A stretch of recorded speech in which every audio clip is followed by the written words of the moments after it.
Fred Minnick here, and today I am going to taste the Art series that comes from Breckenridge, which is a blender and distiller in Colorado. This is finished in XO Cognac cask.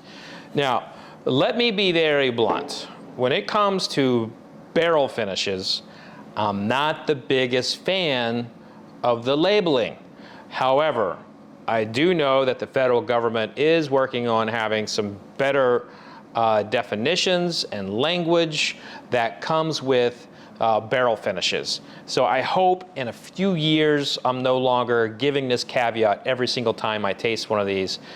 Look, I'll put in the description a couple videos where I'm ranting about it, but I really do want to get to the whiskey here. And you know, I appreciate you all tuning in.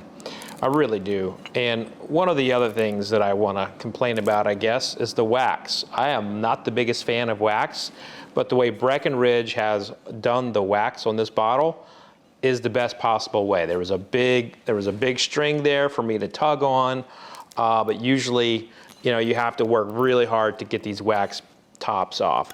Put in the comments section. Look at that thing. I just think it just came right on off. But I would like to know your opinion on wax on a bottle. So put it in the comment section. Let me know, do you like wax? Does it matter to you? Have you ever hurt yourself? I cut myself once. And I know a bartender who nearly took off his finger with a knife, you know, tugging on it. So yeah, I'd love to know your thoughts on wax. Do you like wax? Do you not like wax? And why? So here we go. I want to go ahead and pour this right here. By the way, if you're wondering where I'm filming, I am filming at Watch Hill proper, in my neighborhood of Norton Commons in Prospect, Kentucky. And I have a dinner series with Watch Hill proper where I am tasting rare whiskey and teaching people about the whiskey, but also we have dinner with it. The last time I was here, we did a dinner. We had a Scotch, you know, a lobster importer from Scotland. Oh my God, it was so good. So if you'd like to learn more about that, you'll find a link in the description. You get to hang out with me. We have like incredible tasting and like a camaraderie. These things do sell out. We do have a cap, so make sure that you find an available date. But I'm doing it all throughout the year. So here we go, the Breckenridge Cognac finish. Okay. Coming in pretty floral, coming in pretty fruity. So floral and fruity, definitely on the nose.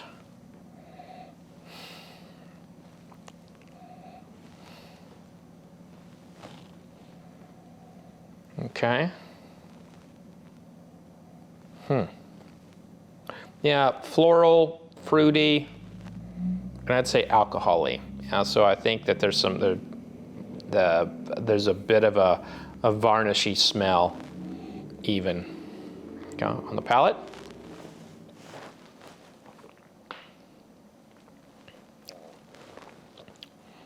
A little dried apricot, a little caramel, a little fig bar, and I don't want to say like a rice pudding. It's kind of, this whiskey's kind of all over the place, which isn't a bad thing. It's very good. I think Cognac fans will like this. So if you're someone who drinks Remy Martin, Hennessy, Cavassier, I think you might actually fall in love with this Breckenridge product, but it's not one where it's jumping out to me as a home run.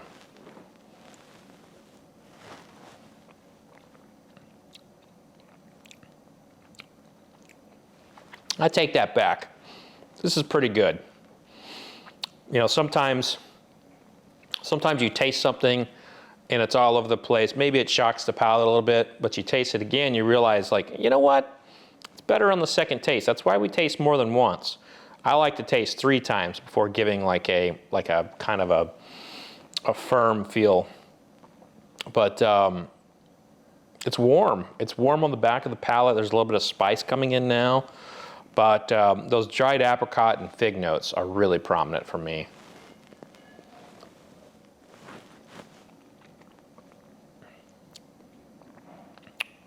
That last taste, an interesting note came up, a little bit of Earl Grey tea.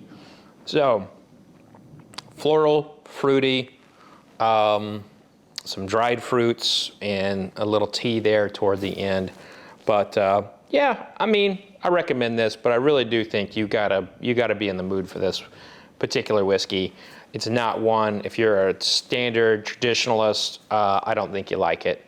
But if you are an adventurer in the space and you like to taste things outside the box, especially if you're a Cognac fan, I think you'll love this Breckenridge. But that's gonna do it here, folks. If you'd like to see more honest tasting reviews, click that subscribe button. If you want to learn more from me and get more exclusive content, click the join button, become a member. But that's going to do it for this week, folks. Be safe out there, and remember, vodka sucks, unless it's being used for hand sanitizer. Cheers, everybody.